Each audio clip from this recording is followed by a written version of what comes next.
17 orang.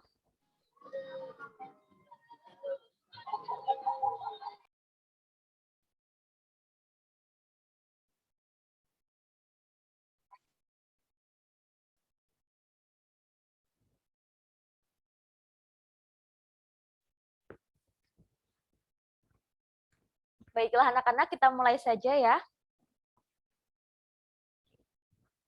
Assalamualaikum warahmatullahi wabarakatuh. Waalaikumsalam warahmatullahi wabarakatuh. Selamat pagi semuanya. Masih semangat? Masih semangat? Masih pagi? Semangat. Masih.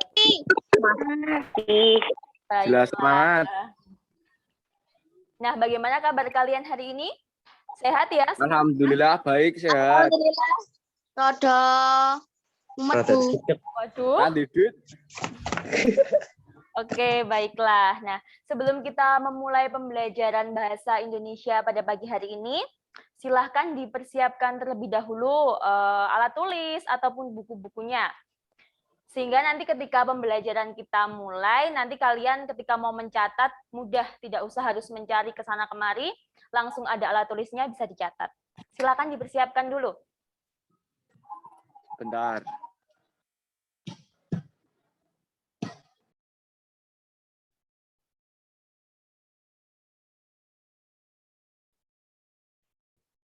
Oke, sudah semuanya? Sebentar, Bu. Oh ya, saya tunggu.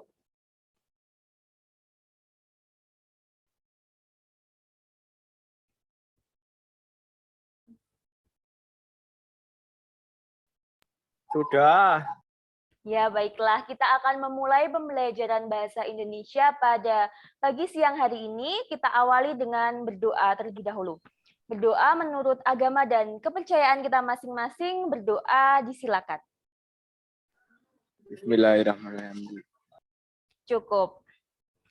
Nah, anak-anak, apakah ada yang masih ingat mengenai materi yang kita pelajari pada minggu sebelumnya atau pertemuan sebelumnya? Kita membahas mengenai materi apa toh? Ada yang masih ingat? Kita belajar mengenai materi apa? Ya, Alia Rahma. Ingat? Observasi. Ya, kita telah belajar mengenai teks laporan hasil observasi. Pada pertemuan kali ini kita masih belajar hal yang sama, materi yang sama, yaitu mengenai teks laporan hasil observasi. Kemarin kan saya sudah mengirim beberapa materi, kalian juga telah mengidentifikasi, menganalisis, bahkan sudah bisa membandingkan dua teks laporan hasil observasi dengan baik. Nah, pada pertemuan kali ini nanti, saya akan mencoba menjelaskan sedikit terkait materi yang saya kirim, dan nanti kita juga akan belajar bagaimana langkah-langkah atau cara menulis teks LHO atau teks laporan hasil observasi dengan baik. Nah, sebelumnya saya ingin mengingatkan untuk anak-anak yang belum mengumpulkan tugasnya, tolong segera dikumpulkan ya. Nanti ketika akan ulangan, kalian akan kerepotan sendiri karena tugasnya sudah banyak dari mata pelajaran Bahasa Indonesia, ditambah dengan mata pelajaran yang lainnya. Nantinya kalian akan kebingungan. Sudah harus belajar untuk ulangan, juga belajar untuk mengerjakan tugas yang menumpuk. Jadi jangan biasakan untuk menunda-nunda pekerjaan. Begitu ya. Jadi silahkan yang belum mengumpulkan tugas-tugasnya, silahkan dikumpulkan. Untuk yang sudah mengumpulkan tugasnya, saya apresiasi, sudah banyak, sudah bagus. Nah, baiklah, kita akan mulai pembelajaran kita pada pagi hari ini. Kita akan mengulas kembali mengenai apa itu teks laporan hasil observasi.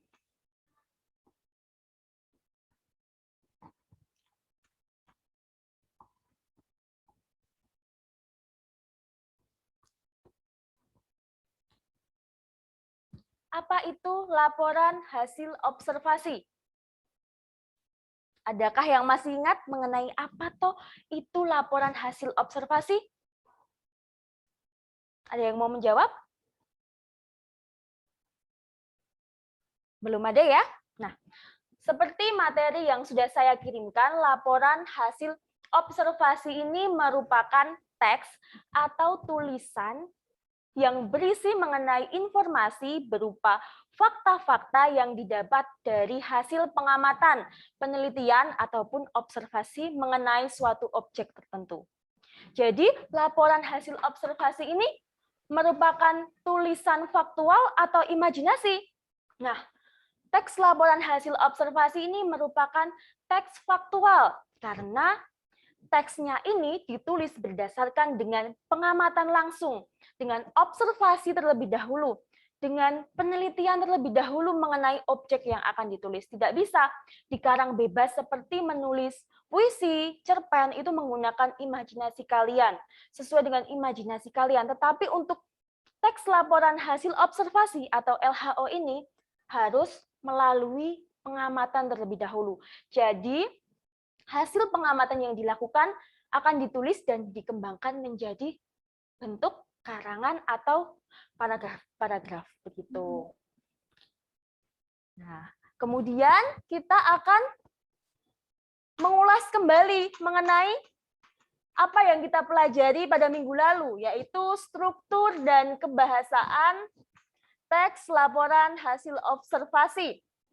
Nah, kemarin kalian juga telah mengidentifikasi mengenai struktur apa saja yang ada di dalam teks laporan hasil observasi.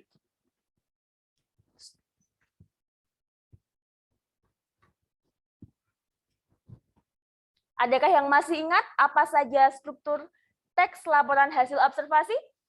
Ada 3 bagian. Bagian Pertanyaan umum, kedua, pernyataan umum, deskripsi bagian, sama deskripsi manfaat. ya, betul sekali. Kolifah ya tadi ya. Benar sekali. Ada pernyataan umum atau definisi umum.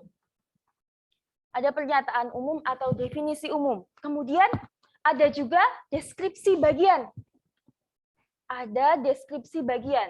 Dan yang ketiga ada deskripsi manfaat. Nah, pernyataan umum ini adalah bagian pertama dari struktur teks LHO. Kemudian di tengah ada deskripsi bagian dan di akhir ada deskripsi manfaat. Lalu, seperti apa pernyataan umum itu? Seperti apa definisi umum itu? Ada yang masih ingat apa itu pernyataan umum? Hal umum dan garis besar objek. Nah, Ya, betul bukan? sekali. Ya, pernyataan umum adalah garis besar dari gambaran objek itu sendiri, atau bisa diartikan sebagai pengertian atau artian dalam garis besar yang luas. Bisa juga diartikan sebagai pembuka atau pengantar dari hasil observasi yang dilakukan. Biasanya diawali dengan pengertian. Misalnya wayang, pengertian wayang. Apa itu wayang? Kemudian gambaran secara umum wayang itu apa? Biasanya ada di pernyataan umum. Nah, bedanya apa dengan deskripsi bagian? Berbeda anak-anak. Karena di deskripsi bagian ini nanti akan dijelaskan lebih rinci. Misalnya teks mengenai buah manggis. Anak-anak mengamati buah manggis, pohon manggis.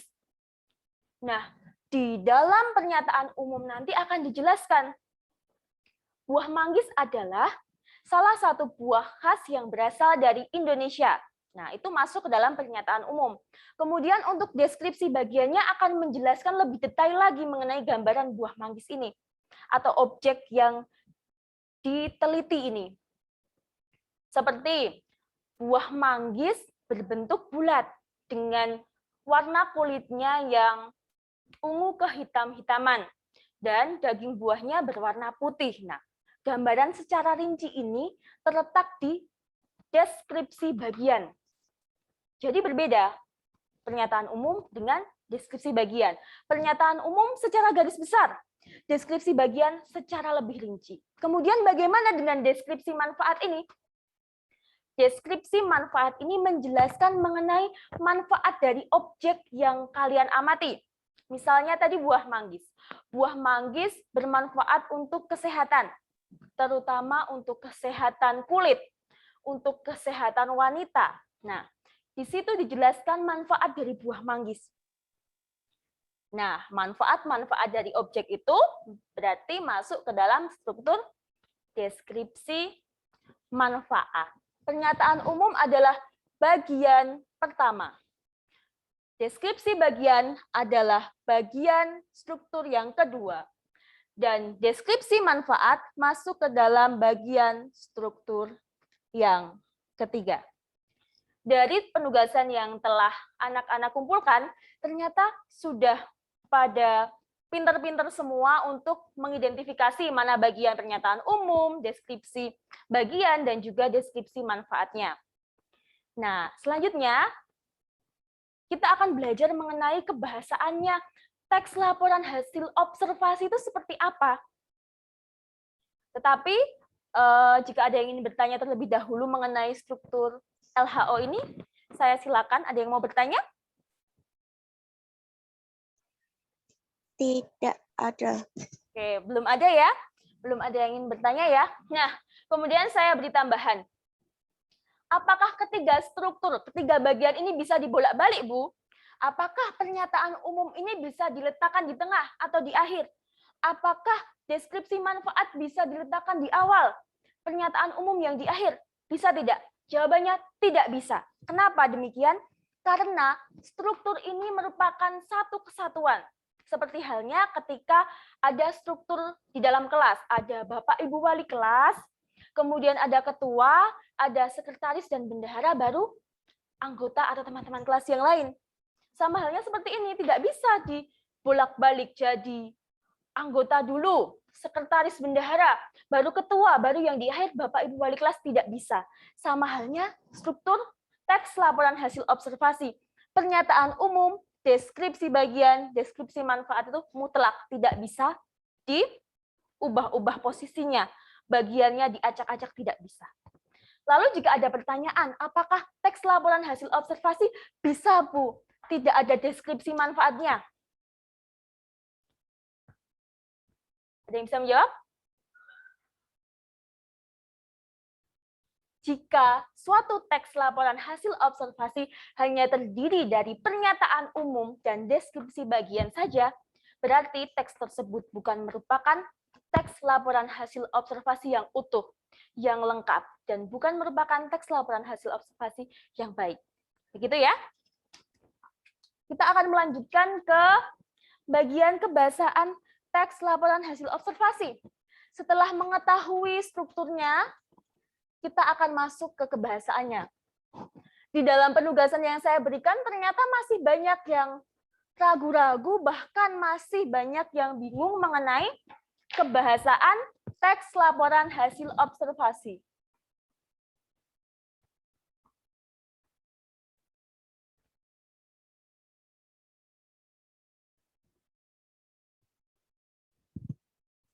Ya, kebahasaan laporan hasil observasi.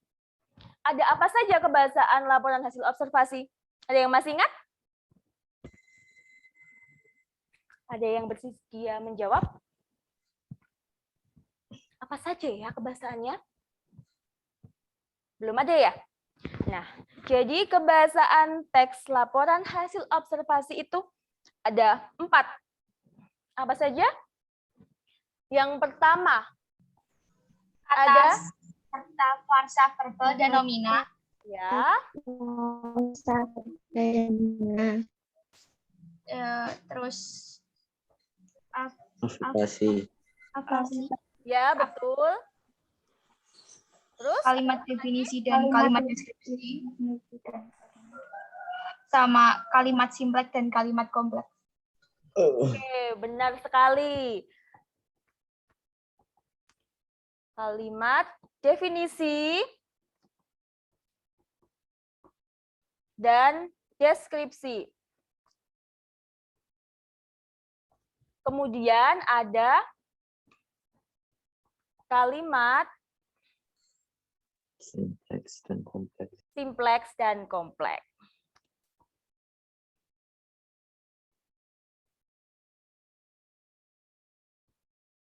Oke, ternyata semuanya sudah hafal ya mengenai kebahasaan teks LHO. Ada kata serta frasa nomina dan verba, ada afiksasi, ada kalimat definisi dan deskripsi, ada kalimat simpleks dan kompleks.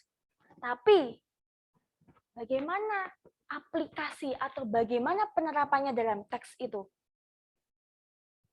Kalau secara definisi mungkin sudah tahu kata itu yang seperti apa, frasa nomina dan verba adalah, afiksasi adalah, kalimat definisi dan deskripsi adalah, kalimat simpleks dan kompleks adalah. Teorinya sudah tahu, pasti sudah tahu. Saya yakin sudah tahu karena saya sudah mengirim beberapa materi dan kalian bisa mencarinya banyak sumber di internet. Tetapi bagaimana cara mengidentifikasi seperti apa frasa nomina itu? Seperti apa frasa verba itu? Frasa itu apa toh, Bu? Mungkin masih banyak teman-teman yang bingung. Afiksasi itu yang seperti apa? Kalimat definisi dan deskripsi itu bedanya di sebelah mana? Kemudian kalimat simpleks dan kompleks itu yang seperti apa? Nah, kita akan bahas satu-satu di sini agar kalian nantinya dapat lebih paham mengenai kebahasaan dari teks LHO. Jadi ketika nanti kalian menulis teks LHO ini tidak ada kesulitan di dalam kebahasaannya. Saya yakin kalau struktur teks LHO kalian sudah paham, sudah pintar dalam mengidentifikasi strukturnya. Tapi bagaimana dengan kebahasaannya? Kita masuk yang pertama, yaitu kata. Kata. Apa itu kata? Kalau saya menulis seperti ini,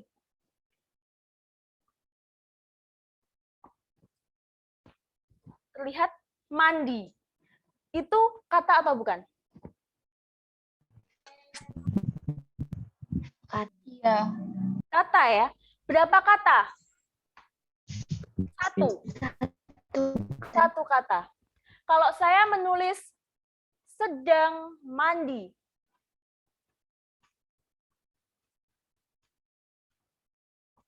Sedang mandi. Berapa kata? 2 kata. Ya, benar sekali. 2 kata. Nah, jadi kata itu apa? Kata itu adalah gabungan dari beberapa huruf yang menjadi satu kesatuan atau bentuk yang berbentuk kata seperti ini, yang menjadi salah satu bagian terkecil bahasa dalam kalimat. Nah, sekarang saya yakin teman-teman sudah tahu kata itu yang seperti apa. Kata itu seperti yang sudah saya tuliskan tadi. Tapi bagaimana dengan frasa? Apa bedanya kata dengan frasa? Banyak dari tugas teman-teman yang saya beri komentar, tolong bedakan antara kata dan frasa. Kalau tadi kata seperti ini, kata. Sedang mandi tadi,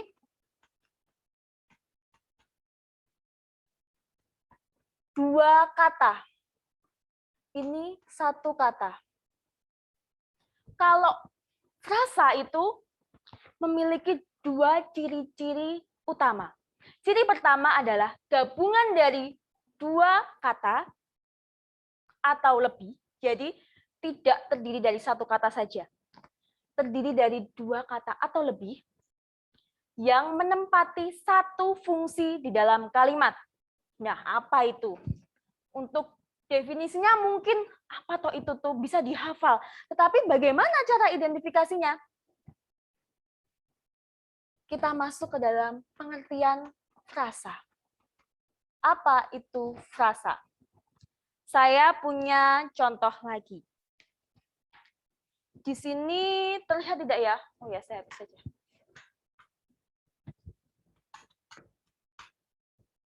Oke.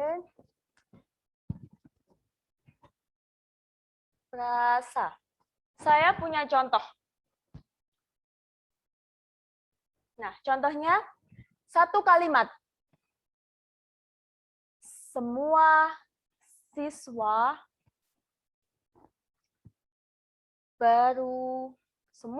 baru memakai masker. untuk mengetahui dia memiliki fungsi apa di dalam kalimat tersebut, kita harus menguraikannya terlebih dahulu. Kita penggal-penggal. Di mana subjeknya? Subjeknya terletak di semua siswa baru.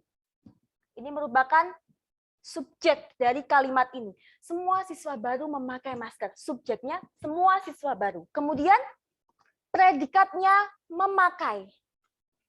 Predikat. Lalu masker. Memakai apa? Memakai objek masker. Masker adalah objeknya. Jadi, kita kembali ke ciri yang pertama tadi. Gabungan dari dua kata atau lebih yang menempati satu fungsi di dalam kalimat. Kira-kira mana frasanya? Frasanya yang mana? Semua siswa baru. Ya, benar sekali. Frasanya semua siswa baru. Mengapa? Karena semua siswa baru ini terdiri dari 3 kata dan menempati satu fungsi sebagai subjek. Kemudian ada kata lagi. Dia tidak pernah datang. Kita penggal terlebih dahulu. Mana subjeknya? Subjeknya dia ya. Dia. Subjek di dalam kalimat ini. Kemudian predikatnya ini. Semua adalah predikatnya. Tidak pernah datang ini adalah predikatnya. Mana frasanya? Tidak pernah datang. Sudah benar semua. Tidak pernah datang adalah frasanya. Karena dia terdiri dari 1, 2, 3. 3 kata yang menempati satu fungsi, yaitu sebagai predikat. Jadi semua sudah paham ya? Kalau ini hanya satu seperti ini, hanya satu kata. Ini terdiri dari 1, 2, 3. Ada 3 kata menempati satu fungsi. Jadi itu disebut frasa. Sama seperti ini tadi. Jadi frasa adalah gabungan dari 2 kata atau lebih yang menempati satu fungsi di dalam kalimat. Oke, sudah paham mengenai frasa. Lalu bagaimana dengan frasa nomina dan verba? Frasa aja udah bingung, Bu, apalagi ditambah nomina sama verba. Bagaimana cara mengidentifikasinya? Kita akan belajar satu persatu. Frasa nomina. Sebelumnya ada yang tahu apa itu frasa nomina? Ayo, udah ada yang tahu apa itu frasa nomina? Frasa nomina. Nomina itu apa? Nomina itu bisa diartikan sebagai kata benda. Oke. Kata benda. Kalau frasa nomina itu apa? Berarti frasa nomina itu sama. Gabungan dari 2 kata atau lebih yang menempati satu fungsi di dalam kalimat, tetapi ada lagi satu syaratnya, yaitu unsur pusatnya atau kata dasarnya itu bersifat kata benda atau nomina. Apalagi itu, Bu, unsur pusat itu? Nah, kita akan bahas melalui contoh. Tapi sebelumnya sudah paham ya nomina itu apa saja? Nomina itu seperti apa? Atau ada yang ingin bertanya dulu, nomina itu apa? Mudahnya, anak-anak? Oke, mudahnya cara mengidentifikasi nomina itu adalah dengan cara meletakkan kata tidak di depannya. Semisal saya punya kata rumah, mobil, makan, dan mandi. Cara mengidentifikasi dengan mudah, ditambah saja kata tidak. Tidak. Tidak rumah. Apa itu tidak rumah? Tidak bisa rumah diberi awalan atau ditambahi kata di depannya dengan kata tidak. Tidak bisa. Tidak rumah. Kalau bukan rumah, mungkin bisa. Bukan rumah, tapi sekolah. bisa. Tetapi kalau tidak rumah, tetapi sekolah, tidak bisa. Kalau mobil, tidak mobil, tapi sepeda, tidak bisa. Yang bisa bukan mobil, tapi sepeda. Bedakan kata tidak dan juga bukan. Kemudian kalau memakan atau makan, tidak makan. Bisa ya kalau tidak makan? Saya tidak makan selama 3 bulan. Oh, sakit kalau tidak makan selama 3 bulan. Tidak mandi. Saya tidak mandi hari ini. Bisa. Tidak makan, tidak mandi, ini bisa. Berarti yang nomina atau kata benda adalah rumah dan mobil yang tidak bisa diberi kata tidak di depannya. Begitu cara mudahnya untuk mengidentifikasi kata benda. Kemudian kita kembali ke frasa. Frasa nomina. Tadi ada kalimat semua siswa baru memakai masker. Oke. Frasanya tadi, semua siswa baru sebagai subjek. Nah, ini termasuk frasa apa ya? Frasa nomina, frasa verba, atau frasa-frasa yang lain? Kita identifikasi. Caranya kita bedah lagi.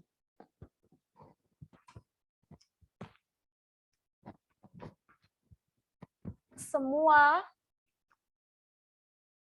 siswa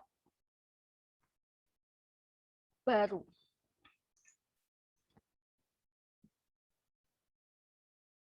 Semua siswa. Mengapa bisa unsur pusatnya adalah siswa? Karena kita pasang di kalimatnya.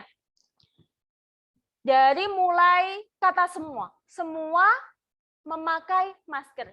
Ya, mungkin bisa semua. Tapi semua, apanya yang semua? Siapa yang semua? Masih belum lengkap.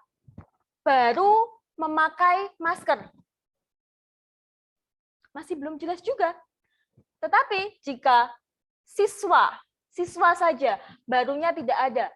Semuanya tidak ada. Siswa memakai masker.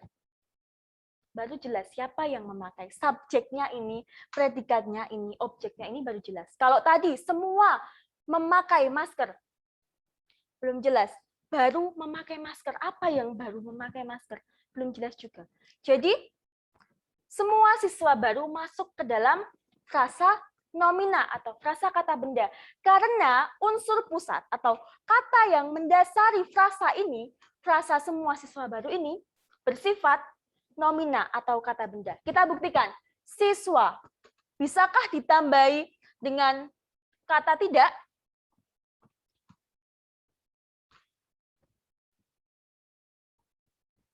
Tidak bisa. Bukan siswa mungkin bisa. Tapi kalau tidak siswa, tidak bisa. Jadi siswa ini adalah nomina atau kata benda. Sudah paham mengenai frasa nomina? Atau ada yang ingin bertanya? Atau terlalu cepat saya menjelaskannya?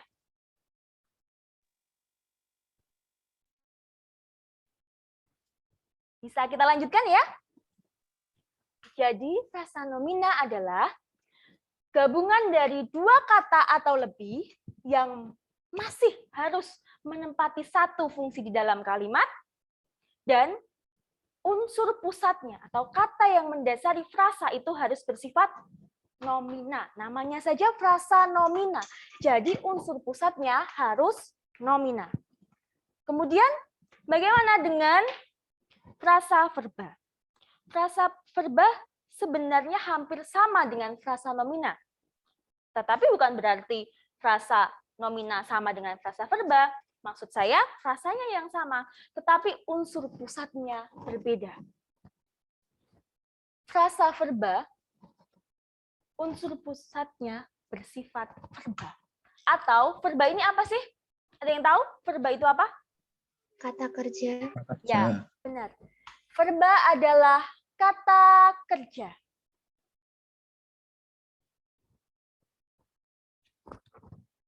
Oke, sebentar.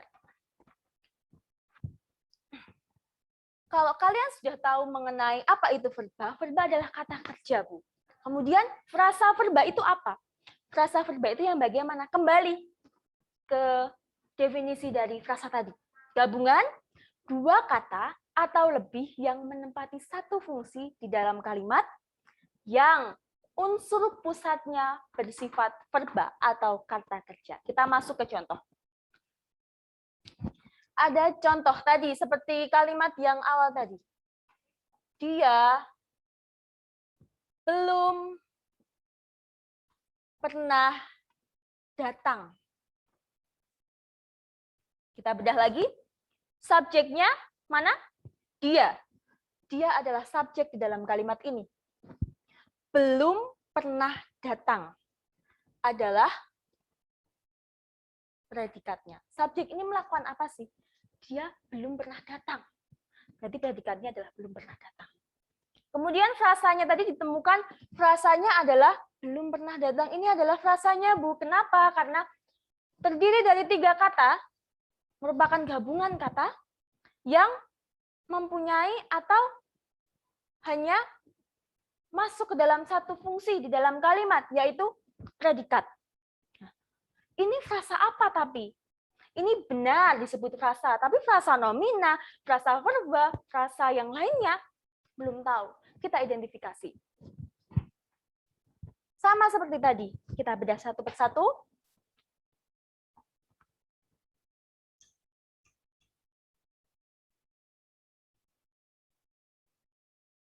Sebentar.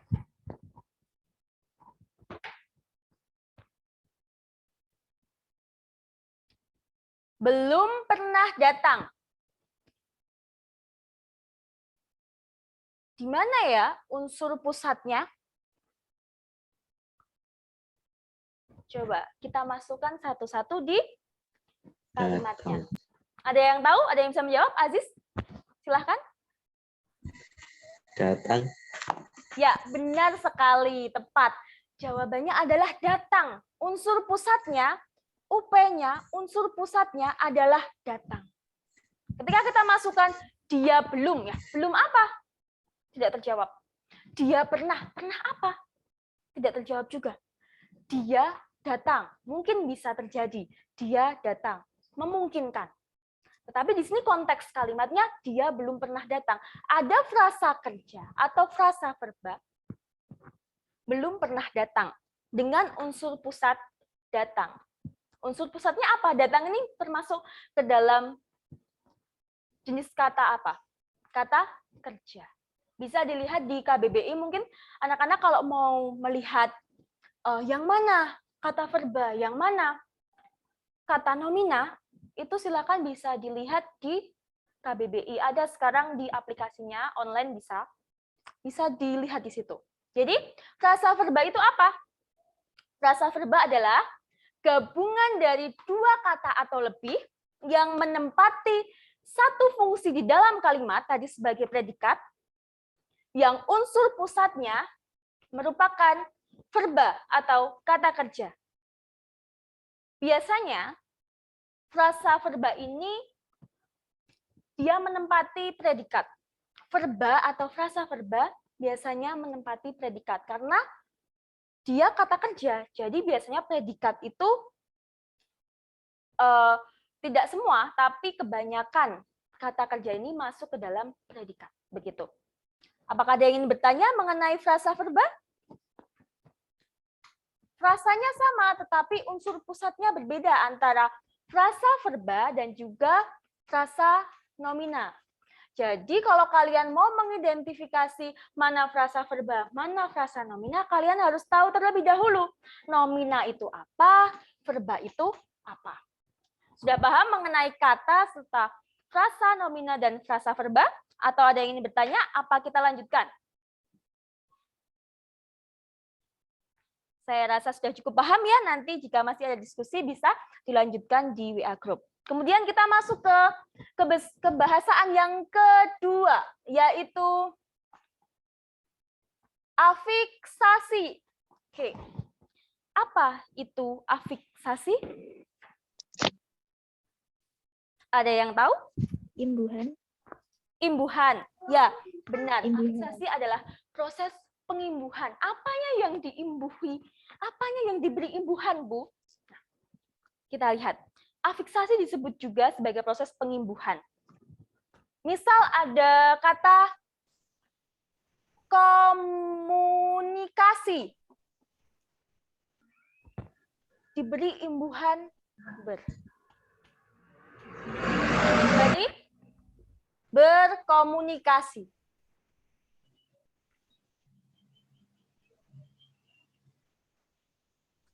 Ini merupakan proses afiksasi. Kenapa? Karena dari kata dasar komunikasi diberi imbuhan ber. Jadi membentuk berkomunikasi. Atau saya balik. Contoh lainnya adalah disebut. Disebut ini afiksasi bukan? Ya, afiksasi. Mengapa demikian? Kita bedah.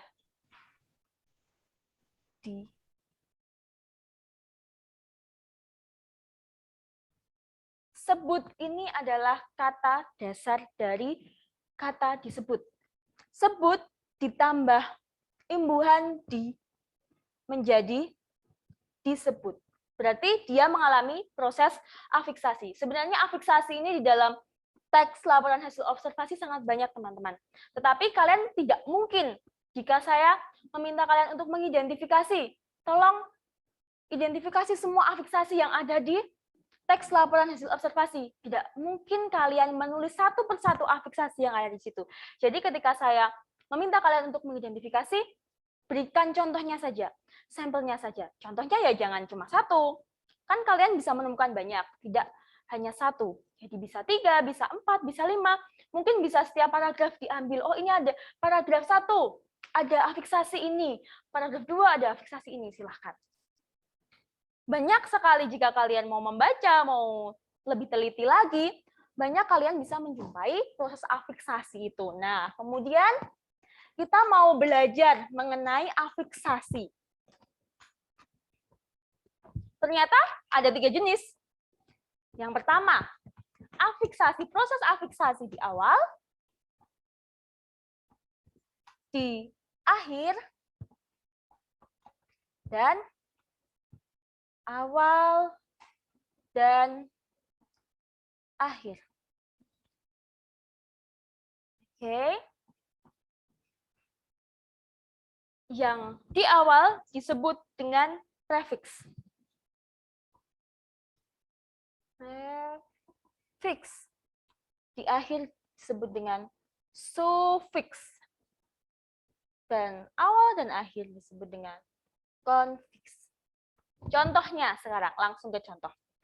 Yang di awal, seperti tadi, disebut. Merupakan proses afiksasi dari imbuhan di atau prefiks di ditambah kata dasar sebut. Kemudian yang di akhir bagaimana? Yang di akhir ada semisal gigitan. Aduh. Gigitan.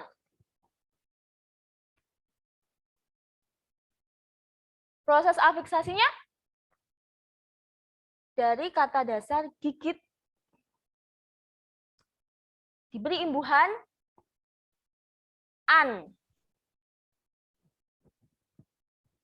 Kemudian yang awal dan akhir atau konfiksnya seperti apa? Konfiksnya contohnya oke. Menakutkan. Menakutkan. Lukisan itu menakutkan. Bagaimana proses afiksasinya? Dari imbuhan me, biasa disebut menasal. Takut. Ditambah ya, benar sekali, takut. Dan ya, betul. Jadi ada yang di awal, di akhir, dan juga awal dan akhir. Sepertinya sudah paham semua ya mengenai afiksasi itu karena saya rasa afiksasi ini mudah diidentifikasi. Atau masih ada yang ingin bertanya terkait afiksasi? Silahkan saya berikan kesempatan. Oke, saya rasa sudah paham ya mengenai afiksasi atau tidak? Aziz? Tidak bertanya? Tidak, Bu. Oke, kita lanjutkan. Kita masuk ke kebahasaan teks laporan hasil observasi yang ketiga, yaitu kalimat, definisi, dan deskripsi.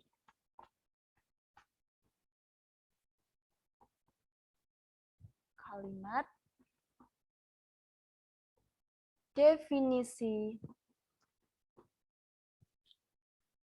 dan deskripsi. Beberapa dari teman-teman yang sudah mengumpulkan tugas bingung mengenai perbedaan antara kalimat definisi dan kalimat deskripsi. Sebenarnya mudah saja anak-anak untuk mengidentifikasi kalimat deskripsi dan definisi itu seperti apa. Sama halnya pada bagian struktur tadi. Pada bagian struktur tadi ada definisi umum atau pernyataan umum yang menggambarkan garis besar dari objek itu. Kemudian ada deskripsi bagian. Ada hubungannya ternyata. Sebentar. Kita masuk ke definisi dulu. Kalimat definisi. Apa itu kalimat definisi? Kalimat definisi adalah kalimat yang berusaha mendefinisikan sesuatu atau batasan dari arti atau istilah mengenai suatu hal. Misalnya, nenek adalah panggilan untuk ibu dari orang tua kita.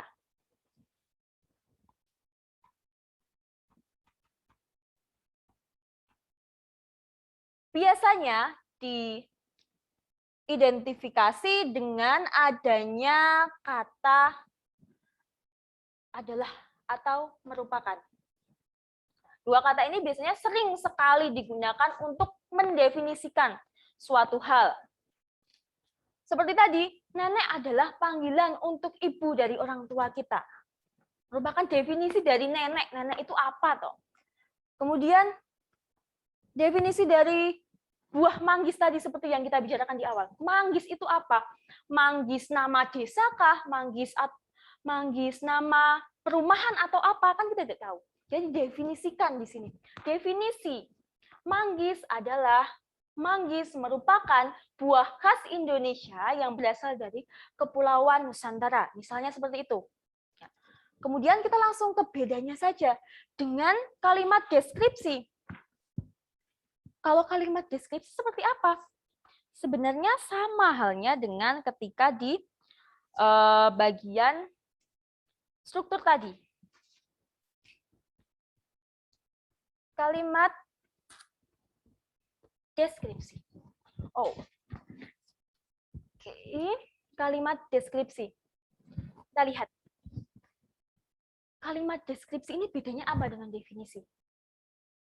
Kembali ke tadi, deskripsi adalah penggambaran objek secara rinci, baik itu psikisnya seperti apa, kemudian fisiknya seperti apa, agar si pembaca ini paham atau tahu. Misal saya punya kalimat deskripsi seperti ini. Buah manggis berbentuk bulat, kulitnya berwarna ungu kehitaman, daging buahnya berwarna putih. Orang yang belum pernah tahu atau orang yang belum mengenal buah manggis itu seperti apa, mereka akan tahu, memiliki gambaran, oh, buah manggis itu bulat, bentuknya kecil, daging buahnya berwarna putih, kulitnya berwarna ungu kehitam-hitaman. Jadi, deskripsi ini merupakan gambaran secara rinci mengenai objek. Kalimat yang menggambarkan secara rinci mengenai objek tertentu. Kalau definisi adalah mendefinisikan atau batasan, memberikan batasan arti istilah dari suatu objek tertentu. Contohnya, nenek tadi. Kalau di sini, semisal nenek saya sudah tua, rambutnya berwarna putih, giginya sudah banyak yang berkurang, kulitnya keriput. Nah, itu merupakan kalimat atau bagian deskripsi. Karena dia menjelaskan secara rinci, menggambarkan secara rinci mengenai objek. Sudah paham mengenai kalimat definisi dan deskripsi? Biasanya mudahnya ini diidentifikasi dengan kata adalah, merupakan, yang menggambarkan definisi dari suatu objek. Apakah ada yang ingin bertanya mengenai kebahasaan yang ketiga ini? Jika tidak ada yang bertanya, kita masuk ke kebahasaan yang keempat atau yang terakhir. Kalimat simpleks dan kompleks.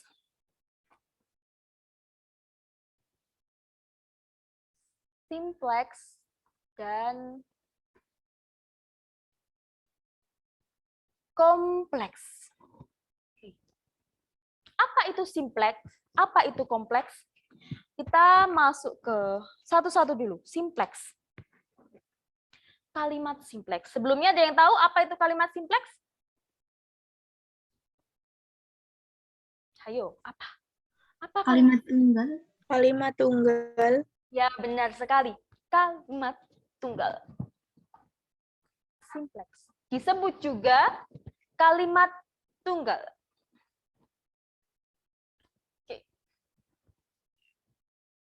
Ciri-cirinya, kalimat simpleks ini hanya memiliki atau terdiri dari satu klausa saja. Diingat, simpleks sama dengan kalimat tunggal.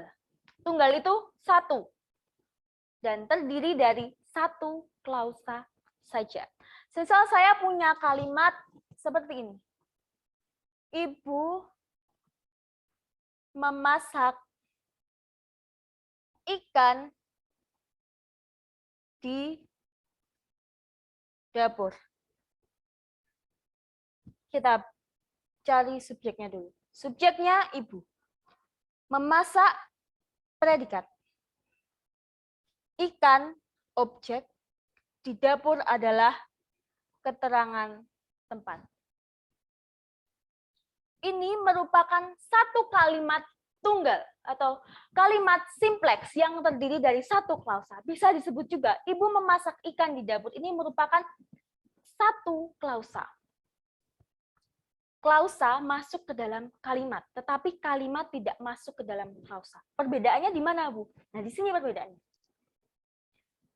Klausa menjadi bagian dari kalimat, tetapi kalimat bukan bagian dari klausa. Nanti kita bisa lihat perbedaannya di kalimat kompleks. Kalimat kompleks nanti memiliki dua atau lebih klausa. Sedangkan kalimat simpleks atau kalimat tunggal yang kita bahas saat ini, tunggal. Satu klausa saja. S-nya tidak double, P-nya tidak double, objeknya tidak double, keterangannya tidak double. Tidak ada klausa lain, hanya satu klausa. Disebut kalimat simpleks atau kalimat tunggal. Begitu. Kemudian bagaimana dengan kalimat kompleks, Bu?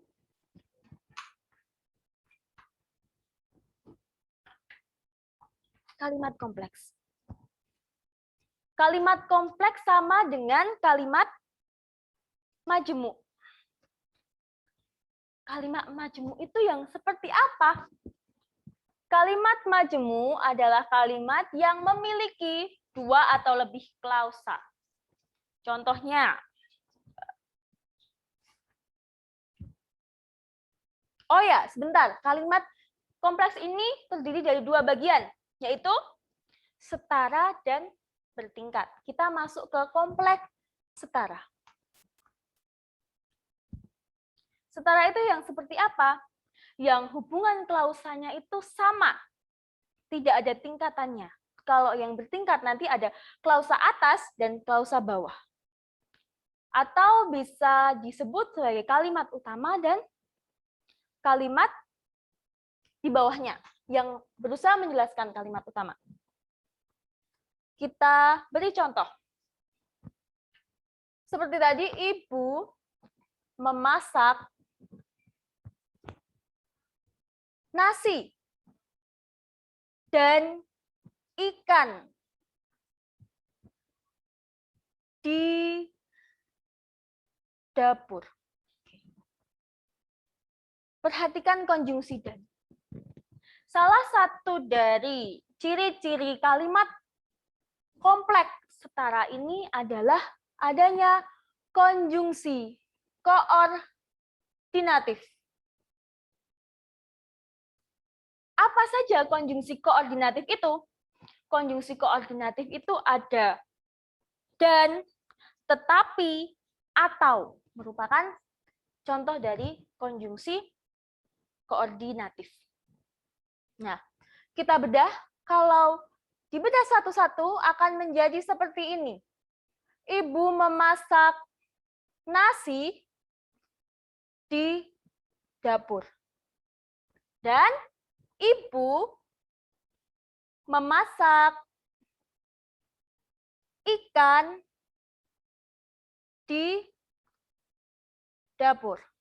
Oke, setara. Klausanya setara. Ditandai dengan konjungsi koordinatif. Antara klausa ini dan jika dibedah ada klausa ini setara. Hubungannya setara. Tidak bertingkat. Kita bedakan dengan kalimat kompleks bertingkat. Kalimat kompleks setara tadi ditandai dengan konjungsi koordinatif. Contohnya dan, atau, tetapi, itu merupakan konjungsi koordinatif atau konjungsi yang menyatakan kesetaraan. Sedangkan kalimat kompleks atau majemuk bertingkat masih sama, memiliki dua klausa atau lebih, tetapi biasanya diidentifikasi dengan konjungsi subordinatif. Subordinatif itu apa saja? Contohnya ada ketika, setelah itu, jika, kalau, agar, supaya, itu merupakan konjungsi subordinatif. Bisa dicari nanti apa saja konjungsi subordinatif itu. Kita langsung masuk ke contoh saja. Saya punya kalimat seperti ini.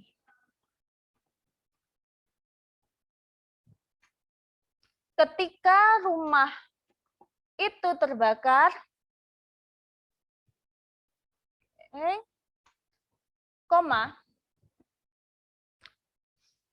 kami sedang pergi ke pasar. Konjungsinya yang mana? Ada yang tahu? Konjungsinya adalah ketika. Berada di awal kalimat. Kenapa konjungsi bisa di awal kalimat? Bisa juga di tengah. Jika dibalik, nantinya akan menjadi kami ketika rumah itu terbakar, kami sedang pergi ke pasar. Kami sedang pergi ke pasar ketika rumah itu terbakar. Jadi biasanya diidentifikasi ketika klausa ini diikuti dengan konjungsi subordinatif, berarti klausa ini merupakan klausa bawah. Klausa yang menjelaskan klausa ini. Kami sedang pergi ke pasar. Begitu identifikasinya. Kenapa bertingkat? Karena ketika rumah itu terbakar, sewaktu rumah itu terbakar, menjelaskan kapan, menjelaskan waktu rumah itu terbakar, kami itu sedang pergi ke pasar. Jadi, kalimat ini bertingkat, berbeda dengan ketika tadi, ibu memasak ikan dan nasi di dapur.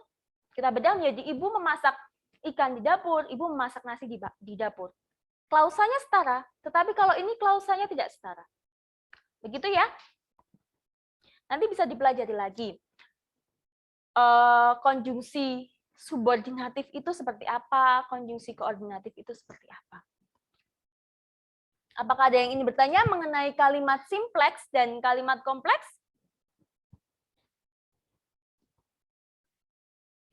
Nanti setelah ini akan saya kirim hasil dari pembelajaran kita pada siang hari ini di Google Classroom untuk bahan kalian belajar. Nah, kemudian ketika setelah memahami struktur dan juga kebahasaan teks laporan hasil observasi satu-satu, strukturnya ada pernyataan umum, deskripsi bagian, deskripsi manfaat, kebahasaannya ada 4, ada kata serta frasa nomina dan verba, ada afiksasi, ada kalimat definisi dan kalimat deskripsi, ada juga kalimat simpleks dan kompleks atau kalimat tunggal dan kalimat majemuk. Kita akan belajar cara untuk menyusun atau membuat teks LHO.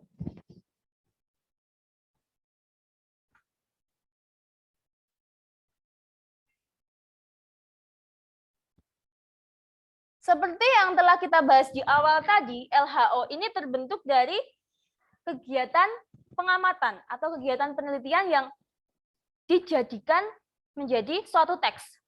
Jadi, sebelum menyusun teks LHO harus melakukan pengamatan terlebih dahulu. Tetapi, bagaimana langkah-langkahnya? Langkah yang pertama yaitu kalian silahkan menentukan objeknya. Saya itu mau melakukan pengamatan. Tapi objeknya apa ya? Misal SMA Negeri 1 Pundong, saya memilih objek perpustakaan. Saya memilih objek taman sekolah. Saya memilih objek kantin. Nah, harus menentukan terlebih dahulu objeknya apa. Kemudian setelah tahu objek yang akan kalian amati, kalian baru menentukan jadwal. Jadi sebelum saya menyusun teks laporan hasil observasi, saya besok hari Senin harus melakukan pengamatan. Menghubungi narasumbernya atau menghubungi pihak sekolah tutup atau tidak ya. Melakukan segala persiapan dengan menyusun jadwal. Supaya nantinya kegiatan kalian bisa lebih terencana. Kemudian setelah menentukan objek, menyusun jadwal kapan kalian akan melakukan pengamatan. Yang ketiga, pelaksanaan observasi itu, pelaksanaan pengamatan itu. Kalian melaksanakan pengamatan. Silahkan dicatat apa yang ada di situ. Informasi apa yang kalian dapat di situ, silahkan dicatat. Boleh juga difoto atau di video, agar tidak lupa atau sebagai dokumentasi. Nah, sudah melakukan pengamatan, sudah melakukan observasi, baru kalian membuat kerangka teks laporan hasil observasi. Bagaimana kerangkanya? Mengikuti strukturnya. Pernyataan umumnya apa saja? Nanti pernyataan umumnya isinya apa saja ya? Kemudian deskripsi bagiannya isinya apa saja ya? Deskripsi manfaatnya isinya apa saja ya? Nanti kalian buat kerangka terlebih dahulu sebelum menyusun. Ketika kerangka sudah jadi, silakan kalian menyusun teks laporan hasil observasi sesuai kerangka yang kalian buat. Jadi, adanya kerangka ini membantu kalian untuk mengembangkan hasil-hasil yang sudah kalian buat kerangka tadi, dikembangkan menjadi tulisan. Begitu. Jadi, yang pertama tadi, tentukan objeknya dulu apa. Kemudian, susun jadwal. Setelah susun jadwal, lakukan observasi. Setelah itu, kalian menyusun kerangka dan baru membuat teks laporan hasil observasi. Nah, di akhir pembelajaran besok, kalian akan saya suruh untuk membuat teks laporan hasil observasi sesuai dengan struktur dan kebahasaan yang telah kita pelajari. Nah, pada pertemuan kali ini, nanti silahkan teman-teman merangkum materi, membuat catatan dari apa saja yang sudah kita pelajari dari awal sampai dengan saat ini mengenai teks LHO isinya apa, strukturnya apa, kebahasaannya apa yang kalian dapat dari pelajari dari materi ini silahkan ditulis sebagai catatan kalian untuk belajar agar nanti kalau mau ulangan tidak usah bingung lagi cari catatan, harus buka di Google Classroom lagi. Materinya apa ya? Tidak usah seperti itu. Jadi kalian sudah punya catatan. Kemudian sepertinya materi kita, pembahasan kita pada pagi hari ini, pembelajaran kita akhiri sampai di sini. Apakah ada yang ingin bertanya? Ada yang ingin bertanya terkait dengan teks laporan hasil observasi? Belum ada? Oh, tidak ada? Baiklah, jika tidak ada, semoga ilmu yang kita dapatkan pada pagi sampai siang hari ini dapat bermanfaat untuk kita semua. Silahkan belajar di rumah, jaga kesehatan. Kesehatan itu sangat penting. Kalau kalian sakit, pembelajaran, kegiatan kalian juga akan terbengkalai. Jadi, jaga kesehatan, tugas-tugasnya dikerjakan santai saja. Kalau bahasa Indonesia, tugasnya dikerjakan santai saja, tidak usah membebani. Semoga pembelajaran kita pada siang pagi dan siang hari ini dapat bermanfaat untuk kita semua. Untuk minggu berikutnya, kalian akan belajar untuk menulis teks laporan hasil observasi. Dan untuk penugasan kali ini, silahkan untuk merangkum materi dari awal sampai akhir. Sebenarnya bukan tugas, tetapi agar kalian memiliki catatan. Dan kalian bisa belajar dari catatan itu. Nanti akan saya buatkan ruang di Google Classroom. Rangkumannya bisa di-upload, diunggah di situ. Beserta kalian bisa mengakses materi yang telah saya sampaikan pada pagi hari ini. Jika tidak ada yang ingin bertanya lagi, saya tutup, saya akhiri. Terima kasih atas pembelajaran yang begitu menyenangkan ini. Mohon maaf apabila dalam saya menjelaskan ini banyak keterbatasannya, banyak salahnya. Semoga lain kesempatan kita masih bisa bertemu, tatap muka seperti ini, meskipun teman-teman tidak mengaktifkan kamera, tidak apa-apa. Semoga masih ada waktu untuk kita bertemu. Kita akhiri. Untuk mengakhiri pembelajaran pada pagi hari ini, kita tutup dengan berdoa. Berdoa disilakan. Ya, cukup. Sekian pembelajaran kita. Selamat siang. Terima kasih. Dan wassalamualaikum warahmatullahi wabarakatuh. Boleh silakan meninggalkan Zoom ini. Assalamualaikum.